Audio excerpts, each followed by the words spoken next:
All right, we have an update in the unfolding saga of Republican Congressman Corey Mills, who is facing assault allegations, serious assault allegations. And this is a really complicated story. It brings in the interim D.C. Attorney General, Acting Attorney General Ed Martin, who's a pretty interesting character from MAGA world. So I'm going to bear with me as we go through the details, as we don't want to get anything wrong on this. We want everybody to have the specifics of this story because it's a big one and it's an interesting one. I'm reading from a report in The Independent, which I think actually aggregated a lot of the different parts of these allegations. So right now, the police department has said this is an active criminal investigation and there's no further information on the case to provide at this time. But last Wednesday, Corey Mills' mistress, he is married. This is a woman that is not his wife, 27-year-old woman, called the police to his apartment in Washington, D.C., told a 911 operator that she had been assaulted by Corey Mills. Mills, quote, vehemently denies any wrongdoing whatsoever and is confident any investigation will clear this matter quickly. That's according to his office in a statement to the Associated Press. Now, Mills told Politico, both myself and the other individuals said what they had claimed took place and never took place, and that's been reported multiple times. Now, The Independent says a police report that it was provided with describes the initial 911 call as alleging a simple assault with hands or feet involving the mistress, whose name is Sarah Raviani. She's the head of a group called Iranians for Trump, as the victim in this case. Now, a previous police report that NBC Washington got said that Mills, who she's apparently been with for over a year, grabbed her, shoved her, and pushed her out of the door, which left her with bruises. And then she let the police listen in on a phone call between her and Corey Mills, wherein he allegedly told her to, quote, lie about the origin of the bruises. When police, according to the report, encountered her, she was physically shaking and scared. Now, The Independent says these are, quote, circumstances that would typically prompt an immediate arrest of an alleged assailant.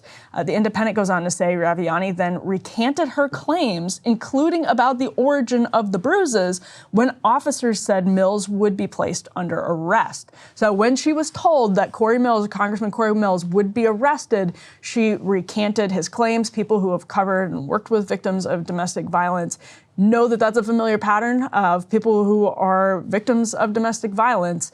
Unfortunately, it's incredibly traumatic as a emotional process to go through.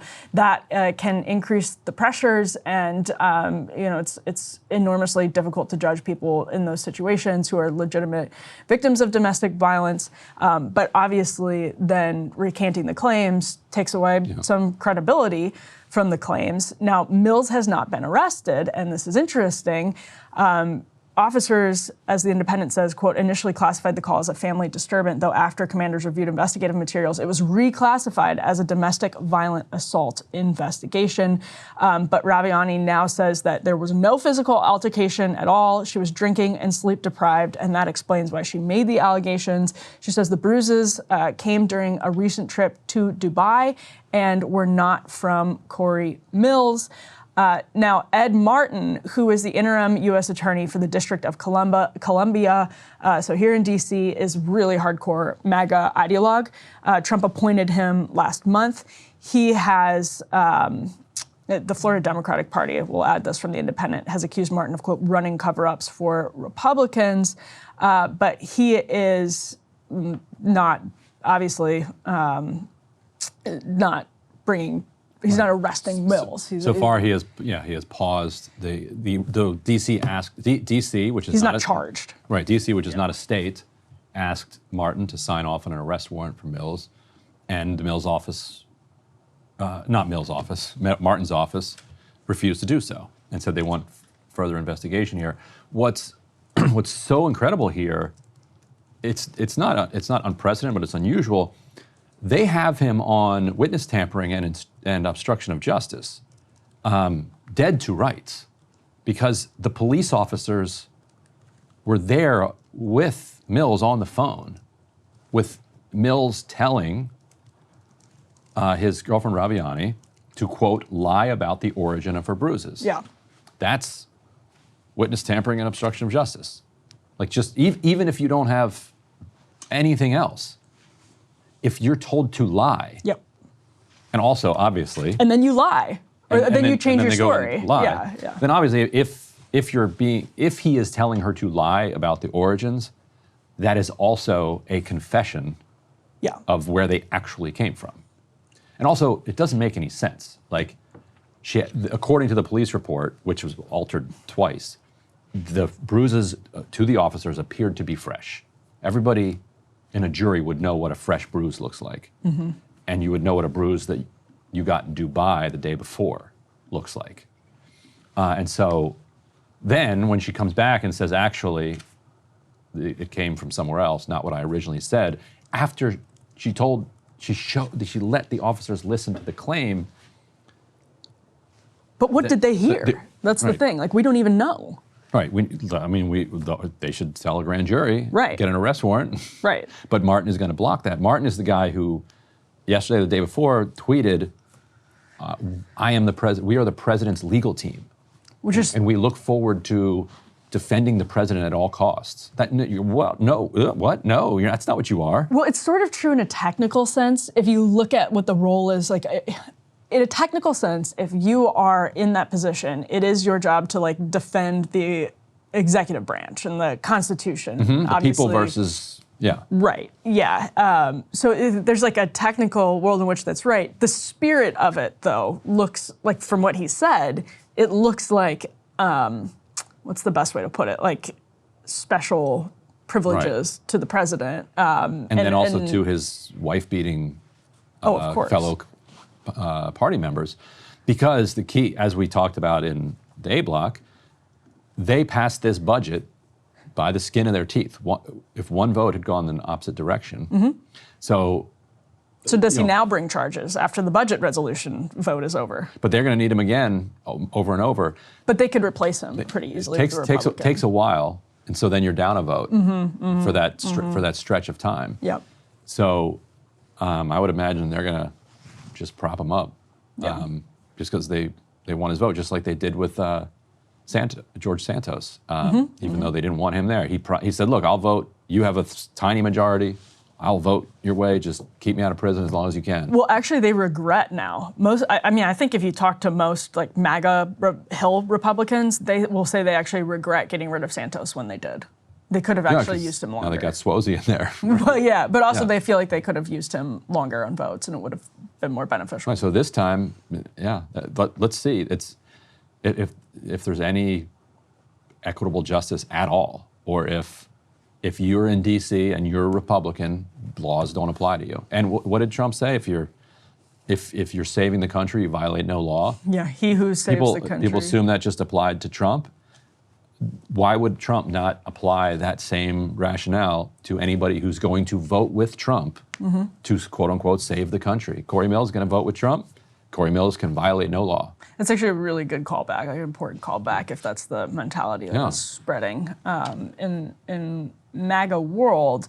And there's, again, the charitable interpretation of it is you violate no law if you are acting in the spirit of the Constitution, and you eventually, it's upheld, right, in the court of law or whatever, but that's definitely not.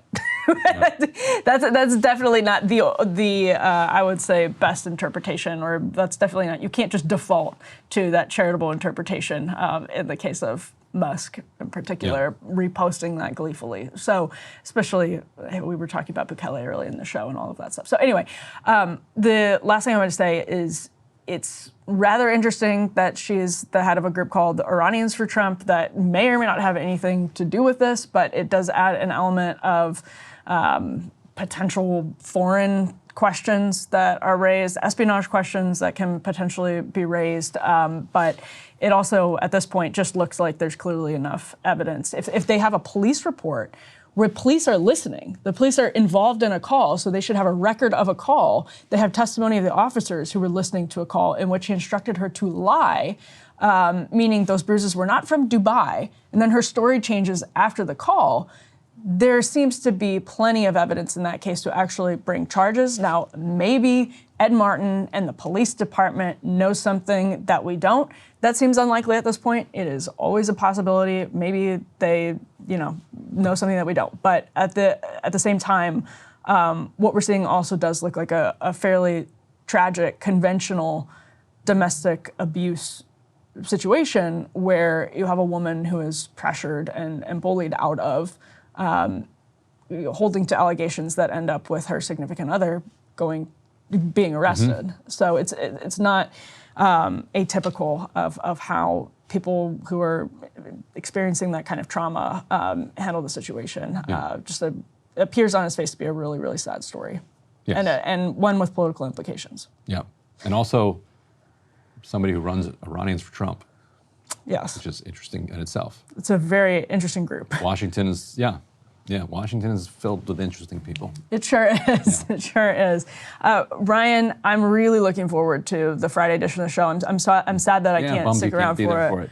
But this is a huge interview. I mean, Wall Street should be eager to tune in to Friday, Counterpoints Friday this week. If you're a banker, plunk down your premium sub so you can watch this one early. Curious what so we had Doha Mekki on last week. People should go watch that edition of the Wednesday show. But I'm curious what he makes of what he thinks Andrew Ferguson will continue to do in his role at the FTC, because he should have some good insight into the neo-Brandeisians, so the sort of progressive legal world, and the MAGA legal world, the like new. Yeah, the conservatives. Called himself a neo-Brandeisian. Yeah, the conservatives. They mingle. They know each other. So that's an interesting. I wonder what he thinks about that. Yeah, this is the guy that Jamie Dimon called an arrogant SOB, and Mark Zuckerberg said is just out to destroy America. So we will see how he responds to that, because I know you're going to ask him. Yep. All right. Stick around. We'll see you on Friday. Hey, if you liked that video, don't forget to hit the like button and subscribe to Breaking Points. If you want to see the rest of Counterpoints, go to breakingpoints.com to become a premium member and get the full uncut show every morning in your inbox and on Spotify.